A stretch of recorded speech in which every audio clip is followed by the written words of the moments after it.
Hello everyone, Enoch here, and in today's video, y'all, we will be reacting to the problem with food delivery apps by Internet Education. Now, if you guys don't know what food delivery apps are, maybe you're not in the US or wherever, I don't know what you guys have in other countries, but in America, we have DoorDash, Uber Eats, Grubhub, and some more, I think. But the problem with these apps that I know for sure, the delivery prices are outrageous. You're better off driving to the store, and it can get really addicting being so convenient that you're just buying it every day or a lot during the week where you could just cook at home. But we're gonna get a better explanation here in today's video. Now, I hope you guys support the channel, y'all. We will be trying to continue to upload every day. Bought a $10 beef burger through DoorDash in 2015. Beef it burger. would have cost you $4 in delivery fees. There were no service fees, no regulatory response fees, no express fees, no small order fees, and most importantly, tips were actually optional. I wish there was a way to know you're in the good old days Aren't tips still optional? before you've actually left. Am I missing something? This was the promise DoorDash sold us, and we bought into the lie. At one point, they were loved by almost everyone. Yes. From the restaurants to the dashers to the customers. People that DoorDash would later screw over once they gained enough traction. What is that? As soon as they crossed 20 million users, overtaking Grubhub to become the largest food delivery company in the US, everything changed. DoorDash's priorities shifted from convenience for the customer to market control for the shareholders, and the effect of this shift started with the restaurants they once prided themselves in serving. We pay too much in commission. At one point, DoorDash became so aggressive with their business practices that they began threatening restaurants with financial penalties into signing exclusive deals with their apps to stop competitors like Uber Eats from expanding. It gets that serious, bro? A recent lawsuit. Restaurants they once pledged to serve had now become a pawn in one big game of Monopoly. By this time, it was no longer about who had the best service for customers and restaurants. It was about war. Food delivery war, and restaurants were the first losers. It's important to know that DoorDash isn't the only culprit here. Grubhub, for instance, was caught buying domain names of small restaurants they worked with so that those restaurants couldn't get their own business online, basically forcing any restaurant that wanted to get business via people Googling them to work with Grubhub. And because Grubhub controlled access to millions of customers through their apps, they held... Now, this just shows, bro, like, these companies will do anything to make a damn profit. Like, it's actually an evil world out here, bro. They're finessing the companies, finessing the customers, bro, all for some profit, man. Significant leverage, allowing them to force restaurants into unfair arrangements that prioritized Grubhub's profit over everything. And that is exactly what Grubhub is. Delivery apps could mark up food prices by outrageous margins, while the restaurants doing the work were hit with steep commission fees. I'm talking 30% of the total order value of a meal goes to the delivery companies at the expense of the business already running on thin margins. In Wall Street Journal's assessment of the issue, they found that restaurants were better off selling in stores than using delivery apps that ate up 40% of their margins. Well, that's the price of convenience. As a result of these actions, many restaurants are left with the choice of either raising prices to survive or going bankrupt. And if you've ordered food lately, you know which side they're picking. And y'all know, bro, yeah, exactly. They've been raising the food prices, bro. And especially places like freaking Five Guys, man, they be charging like, what, $18 just for a burger, bro. No fries, no bev. It's actually outrageous, bro. Like, the food is okay, but it ain't that good, bro. Shake Shack clears Five Guys, and it's cheaper. But Shake Shack ain't that cheap either, so. After accounting for inflation, it now costs significantly more to order delivery than it did even just 5 years ago. Food delivery apps secured control of the market, got restaurants to sign unfavorable deals to access this market share, only to lock them into exclusive agreements that suck their revenues for life. But you can argue what they did to Dashers might be even worse. DoorDash's relationship with its workers has always been blurry. They refuse to call them employees despite wanting to treat them as such, to the point that they were sued over this kind of behavior. But in spite of the lawsuit and backlash from people, they refuse to change it because the benefits of having Dashers work as contractors instead of employees is far greater than the price of any lawsuit. See, Dashers make an average of $20 per hour on a good day before great day. But because they're not employed by just DoorDash, good. even though many of them only work for the company, get paid by the company, and even get penalized for not taking orders. By labeling them as simply contractors, DoorDash avoids all costs associated with hiring them, like mental health support, health insurance, and better pay. Better pay that only goes to the shareholders, while the Dashers fight for tips to make a livable income, to the point where DoorDash is actually fucked up, bro. To like, especially being someone who used to DoorDash with, like, or see my parents DoorDash at some point, bro. It's like Some days, bro, you be making like $10 after gas prices and all that. That's actually insane, bro. DoorDash need to raise the base pay, bro. Like, it shouldn't just be tips. Like, I know the base pay on DoorDash is like what, $2.50 an order, and you probably get like 4 orders in an hour. That's like what, $8 an hour. But you gotta realize it's not the same as like when someone's a server at a restaurant, because you gotta pay for gas. So it should be even higher than that, bro. Workers to deliver food. DoorDash is advising customers to tip their delivery people or expect to wait. Bro, most people don't even tip on DoorDash from what I've seen. So it shouldn't even be on the customer, bro. They ain't why them customers not tipping, bro. This shit already expensive. Delivery drivers are less likely to accept orders without a tip. At one point, people got so tired of tipping culture that they just stopped. It became such a big problem as workers who rely on tips began blaming customers for a problem DoorDash created. Why did you need to adjust your tip to make it right? Oh shit. Pressing the customer ain't gonna do a damn thing. To DoorDash if you cannot afford to tip somebody for picking up your food. Imagine being able to build anything just by thinking about it. Meet Base 44. And dropping it off to you, especially if it's 30 minutes away. Yeah, I definitely get her point, bro. People should be tipping. You shouldn't be door dashing if you can't afford to tip. Or if you don't want to tip, you shouldn't be door dashing either. For this, in fact, the main culprit was busy using tips by customers to subsidize their pay. In other words, if a dasher was going to make $6 off an order and then you tip them $5, they'd still make $6, but your tip just came out of what DoorDash was going to pay them. After receiving a lot of backlash for this model, they introduced a new system that allowed drivers to earn 100% of their tips. Yeah, because what I just heard is mad fucked up. What the hell? And why is that dude's head built like that? I thought I was tripping, bro. It's like a fucking Minecraft. That one dude from TikTok, bro. I remember y'all. I know y'all remember that dude, bro. Where the job that was supposed to help people survive when they had no job became worse than having no job. DoorDash took the unemployed, milked them to a point where earning 80% less than minimum wage became the norm because they wanted to focus on giving customers the best experience possible. $1.45 an hour? That's what they claimed. There's no way. In their mission That gotta be but capped. in reality, the opposite was the case for the customer. DoorDash hiked the prices up on food, on top of add a whole bunch of different fees and service fees and taxes, and it just never made sense. The math never mathed for me. So I don't know why we continue to order off of DoorDash. I don't understand it. Mitchie made this video when she noticed something peculiar. Go get y'all food, bro. The total price for lunch came out to $100. There's no way. Despite her $100, bro? Now that gotta be on you, bro. Ain't no way you're spending $100 on some damn food delivery, bro. What did you order, bro? You gotta be feeding the whole damn family. I see it at Jones has $70. There's a little bit of tax on there, but still $100. Come on, $100. I need to see how that happened, bro. How? Only $87.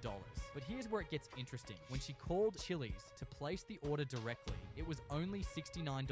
$74 if you add taxes. DoorDash had inflated the price to increase their profit margins at the expense of the customer. Right? That was a $33.38 difference. That's a huge difference. That's gas. Yeah, that's a whole hourly wage, even more for some people. Food you can make at home for 1/10 the price. DoorDash has made us comfortable with the idea that paying more is better. And if you think DoorDash is the only app doing this, well, Grubhub, Uber Eats, and even apps outside the food delivery ecosystem like Lyft are implementing the same strategy. Talking about strategies, I'm working on one where I can post every week once I get to 100,000 subscribers. So please subscribe to help me. Yeah, y'all check out my main internet education. Great video so far, man. Great video. New regulations were put in place to stop food delivery apps from exploiting their workers by paying them fair wage. In response to this law, DoorDash hiked their service fees for customers and blamed the law for raising prices. They even DoorDash some great manipulators, bro. Explaining the decision, claiming it was made to protect their dashers and customers.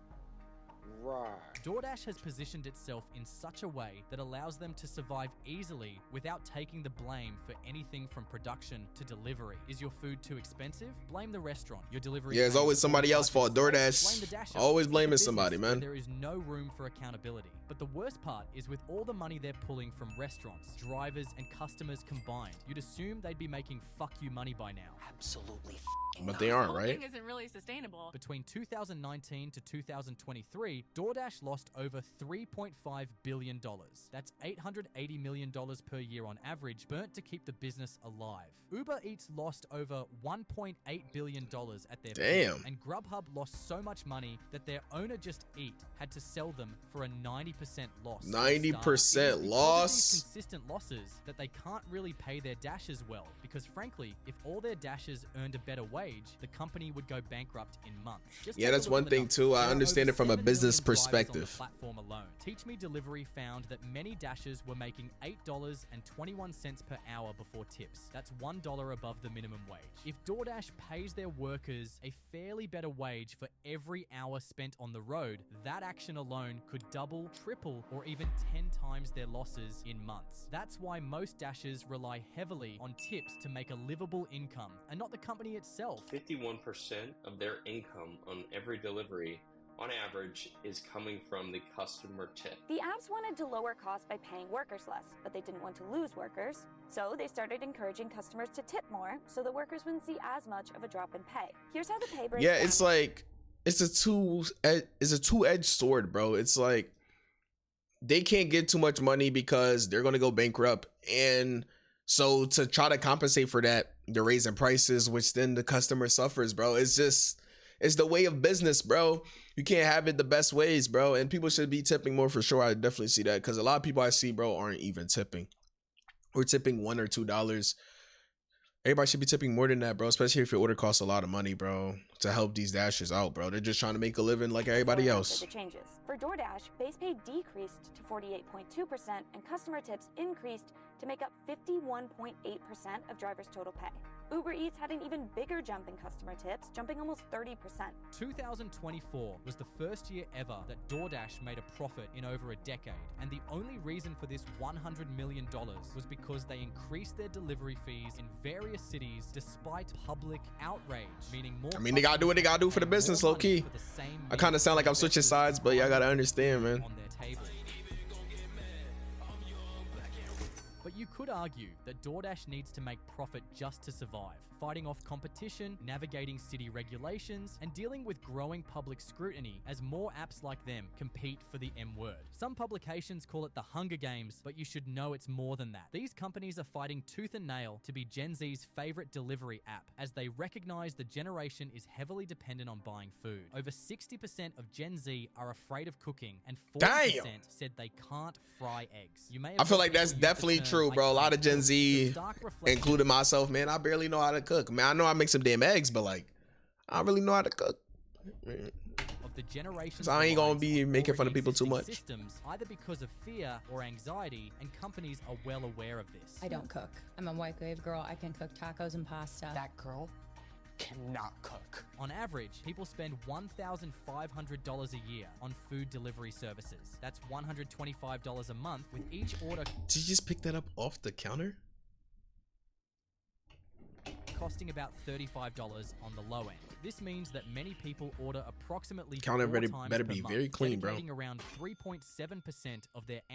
What if you can create your own website by saying, this is what I want? With Wix, you can.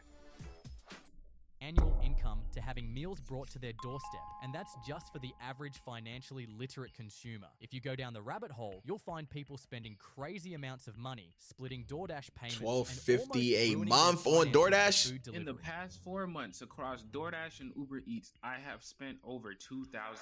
$2,000 over 4 months. Guys, we gotta start cooking at home, dog. Come on. Unless you're making that type of money that is okay with you. For $3 billion and Walt for $7 billion to expand their reach and secure global market share before competitors. First, they build an app that everyone loves. Then they fight tooth and nail to monopolize the industry, buying out companies across the world to lock out competition. Then they start raising prices steadily once no one else is left, leaving everybody trapped in their ecosystem since there's nowhere else to go. Food delivery companies claim they're They're always working to improve the customer experience, but at this point, I'm stuck between believing them or the government about Epstein. But there's good news, because for the first time in a long time, public awareness is outweighing media buying, because nobody's buying into DoorDash's crap anymore. Because tell me why there was a $4 that's delivery facts. fee. There was over $8 in other fees and taxes, which, what the fuck are the other fees? I have no clue, because they'll never say it. And then the tip, that shit added up to basically $30. I was like, I ordered $12 worth of stuff. I'm overstimulated. Please There's stop. the reason why less and less people are starting to use these apps, because they just upcharge you like a motherfucker. To help spin this narrative, they've turned to influencers. And while sponsorships aren't a bad thing, as many creators need it to survive, including me, there is a strong push against sponsorships is influencers nice. promoting food delivery apps to their audience, especially on TikTok. Have you heard of Dash Pass by DoorDash?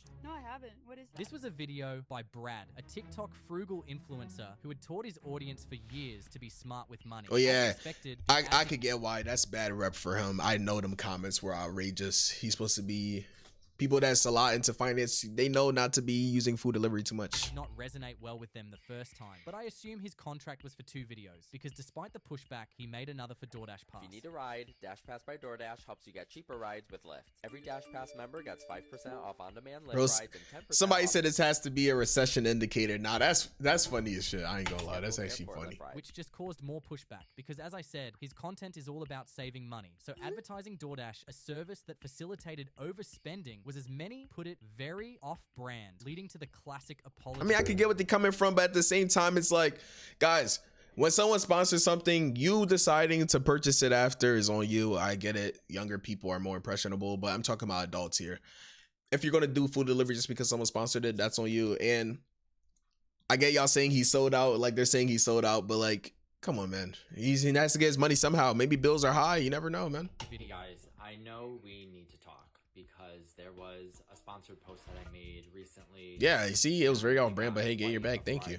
I've made a severe and continuous lapse in my judgment, and I don't expect to be forgiven. The creator may have given the classic apology to his supporters, but it highlights a very real problem with influencers willing to look the other way over the practices they preach when they're financially motivated. I'm just glad he came to the realization soon and set things straight with his audience fast. It's never fun to feel like a letdown to people or to disappoint people, and I know I did. But DoorDash and friends know that there are many other creators on TikTok, Instagram, or even YouTube who would accept a quick check to go against their audience, intentionally or unintentionally. Remember that DoorDash started because many restaurants didn't have the logistics in place to handle food delivery. Probably only pizza places focused on delivery when other restaurants were doing drive-through. But that's not the case anymore. According to a survey by UpMenu, 70% of people now prefer to order directly from the restaurant to purposely bypass DoorDash,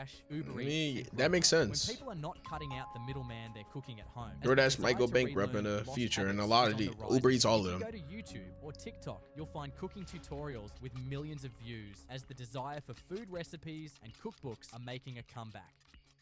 Lovely. Nice and creamy.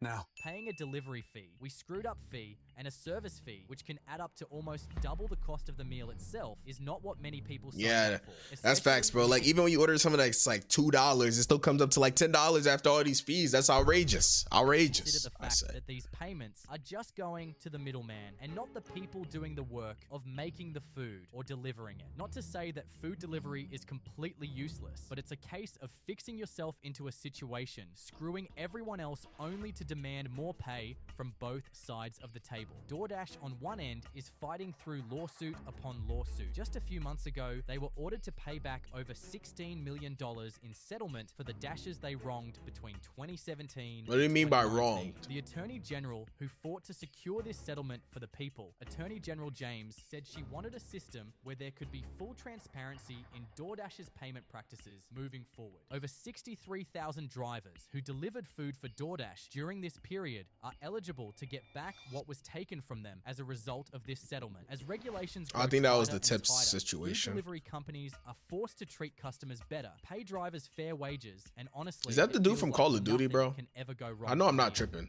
Advanced Warfare, right? DoorDash, Uber Eats, and Grubhub realizes that the one set of people causing their problems in the first place are the contractors. They're both a cost to be minimized and commodities that can be easily replaced. If they can cut out the middleman, they would not just be saving themselves from countless future lawsuits, but also saving themselves from higher costs. DoorDash is launching drones with their partner Flytrex to deliver food faster and more efficiently. So what, the Dasher's just going to be gone?